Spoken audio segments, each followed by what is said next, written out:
मुस्कान मानू in the Rajasthan Union Medical College and Hospital Jaipur, batch 2023 to 24. My topic human excretory system. So let's talk about human excretory system. Renal system है जो consist करता है pair of kidney, pair of ureter, urinary bladder और ureter. और जो kidney होती है वो किडनी वी शेप की होती है, किडनी हमें वी शेप की होती है और ये रेस्पॉन्सिबल होती है फिल्ट्रेशन के लिए. इसकी जो लेंथ है ना 10 to 12 सेंटीमीटर होती है और इसकी हाइट जो होती है वो 5 सेंटीमीटर होती है और जो इसकी थिकनेस है वो 2.5 सेंटीमीटर होती है. इसका वेट एडल्ट में 150 ग्राम होता है. 150 ग्राम होता है जो किडनी एक्सक्रीट करती है metabolic waste and environmental substance करती है. ईच किडनी जो होती है वो each kidney consists millions of nephron और इसकी जो फंक्शन है किडनी के तो फर्स्ट है इसमें रोलिंग होमोसिस. अब जो होमोसिस क्या होता है कि जो किडनी होती है वो कंसोनेंट को कॉन्स्टेंट बनाती है, इसलिए होमोसिस कहते हैं. और जो किडनी सॉल्यूशन रेडिमेट होता है मेरा होता है जो और जो मेंटेन करती है इलेक्ट्रोलाइट्स को और वाटर वेलेंस और एक्सक्रीशन करती है वेस्ट प्रोडक्ट का जैसे कि यूरिक एसिड, यूरिया और ड्रग्स का.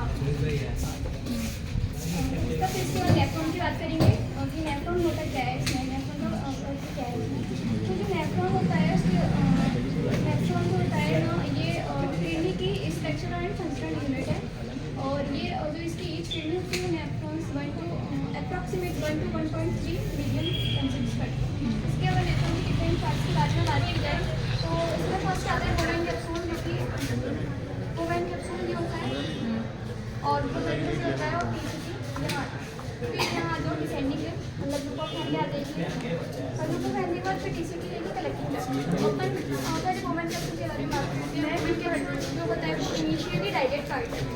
इसका नेफ्रॉन का इनिशियली डाइजेट पार्ट है और ग्लोमेरुलस जो होता है वो कैप्सूल से यहाँ कैपिलरीज आती है उसमें और जिसमें एफ्रेंट होता है वो एफ्रेंट है ये जो एंड है और एफ्रेंट होता है वो अदर एंड मतलब दूसरा एंड होता है. फिर इसके बाद हम बात एफ्रेंट हो गया फिर पीसीटी. पीसीटी में ये कि पीसीटी में जो पोर्शन ना वो कॉइल पोर्शन है और कॉइल पोर्शन है और जो कोविड कैप्सूल से अराइज होती है.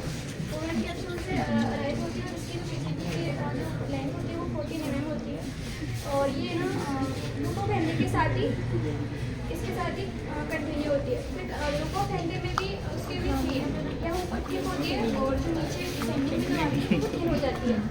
फिर सेगमेंट सेगमेंट होता है ये हेयरपिन बैंड है. हेयरपिन बैंड में कंटिन्यू होता है फिर असेंडिंग लिम्ब में जाएगा तो उसमें हेयरपिन आएगा फिर आएगा सेगमेंट. फिर जो हेयरपिन बैंड है वो थिन सेगमेंट में कंटिन्यू होगा और थिन सेगमेंट में थिक सेगमेंट में कंटिन्यू होगा और जो थिक सेगमेंट है असेंडिंग लिम्ब का वो डीसीटी में कंटिन्यू हो जाएगा. जो डीसीटी का जो पार्ट है जो किडनी के ना कॉर्टेक्स में आता है कॉर्टेक्स रेडिस ब्राउन होता है और फिर जो डीसीटी कंटिन्यू होती है कलेक्टिंग डक्ट के साथ. कलेक्टिंग डक्ट ये देखिए कलेक्टिंग डक्ट का जो ये भी कॉर्टेक्स में आता है किडनी में और जो इसका जो लोअर पार्ट है वो मेडुला में आता है किडनी के. फिर इसके बाद यूरेटर में यूरेटर की जो लेंथ है वो 25 to 30 सेंटीमीटर है और ये जो यूरिन है यूरिनरी ब्लैडर में यूरिन ट्रांसपोर्ट करता है. फिर यूरिनरी ब्लैडर की बात करें तो यूरिनरी ब्लैडर में एक ये स्मूथ हॉलो ऑर्गन है और स्मूथ हॉलो ऑर्गन है और ये यूरिन को स्टोर भी करता है. और फिर जो यूरेथ्रा ये थी ना यूरेथ्रा यूरिनरी ब्लैडर से अराइज होता है यहाँ से और ये यूरेथ्रा के थ्रू यूरिन एक्सपेल हो जाता है. फिर इसके बाद अपन अगर उसकी बात करें कि यूरिन फॉर्मेशन कैसे होता है इसमें तो यूरिन फॉर्मेशन में भी ये कि ये ब्लड रिलीजिंग फंक्शन है और ब्लड रिलीजिंग फंक्शन है तो नॉर्मली यूरिन की बात की जाए कि नॉर्मली यूरिन कितना जाएगा पर डे में तो 1 litre to 1.5 litre per day होता है.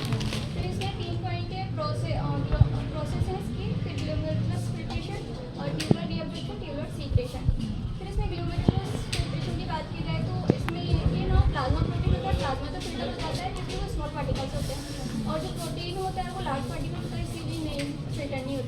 अगर करेंगे बात तो इसमें ये कि पहले ब्लड आएगा, फिर किडनी में जाएगा, किडनी का फिल्टर करेंगे तो इसमें आते हैं इसमें प्लाज्मा प्रोटीन आएगा और फॉर्म्ड एलिमेंट्स आएंगे। फॉर्म्ड एलिमेंट्स जो कि आरबीसी डब्ल्यूबीसी प्लेटलेट्स होती है वो फिल्टर नहीं होती, और जो प्लाज्मा होते हैं वो फिल्टर हो जाता है, प्लेटलेट्स प्रोटीन नहीं रह जाता है। फिर इसके बाद ग्लोमेरुलस कैपिलरी प्रेशर होता है। इसके अंदर अगर कैपिलरी प्रेशर इंक्रीज हो जाए तो फिल्ट्रेशन भी ज़्यादा होगा। अगर फिल्ट्रेशन ज़्यादा हो रहा है तो ब्लड भी ज़्यादा जाएगा फिल्टर होने के लिए, तो फिर उसके जीएफआर जो मतलब ग्लोमेरुलस फिल्ट्रेशन रेट है वो भी इंक्रीज हो जाएगी। फिर ऐसा हाइड्रोस्टेटिक जो प्रेशर है जो अंदर प्रेशर इंक्रीज होगा ना तो फिर जीएफआर इंक्रीज हो जाएगी। इसके बाद एफरेंट और ये एफरेंट में कंस्ट्रक्शन हो जाता है। मतलब अगर एफरेंट अगर यहाँ इसमें कंस्ट्रक्शन हो जाता है तो जो अगर ब्लड है ना वो ब्लड नहीं आएगा वो मेन कैप्सूल में, तो जो ब्लड है वो नहीं फिल्टर होगा तो उसकी जीएफआर वैसे डिक्रीज हो जाएगी। और जो अगर एफरेंट में हो जाए कंस्ट्रक्शन तो फिर जो वुमेन कैप्सूल में ब्लड पहले का फिल है तो वही फिल्टर होगा, जब उसमें नया ब्लड नहीं आएगा तो वो फिल्टर नहीं होगा, मतलब जीएफआर इसकी भी डिक्रीज हो जाएगी। अब ट्यूबुलर डिओप्रेशन में ये है कि ग्लोमेरुलस में ब्लड आएगा ये फ्रेंड से पीसीटी में जाएगा। पीसीटी की बात करें तो पीसीटी रीअब्जॉर्ब करती है यहाँ glucose, urea, uric acid, sodium, water, और फिर इसके बाद जो लुकोफेनलिक क्लोराइड सोडियम रीअब्जॉर्ब करती है। फिर यहाँ डीसीटी की बात करें तो डीसीटी भी सोडियम और क्लोराइड रीअब्जॉर्ब करती है। फिर कलेक्टिंग डक्ट आ जाएगी। फिर इसके बाद अगर ट्यूबुलर सिक्रेशन की बात करेंगे तो यहाँ सिक्रेशन यूरिया में क्या क्या जाएगा, तो यूरिया में पीसीटी अमोनिया और हाइड्रोजन आयन सिक्रेशन करेगा यूरिया में, और डीसीटी के लेवल पर ये कि हाइड्रोजन आयन करेगा, और ल्यूकोफेनलिक के लेवल पर यूरिया सिक्रेशन करेगा। अब इसमें देखा जाए कि सबसे ज़्यादा कहाँ होता है तो सिक्रेशन, तो यहाँ पीसीटी है वो मैक्सिमम होगा, ल्यूकोफेनलिक पे मिनिमम और डीसीटी पे उससे भी मिनिमम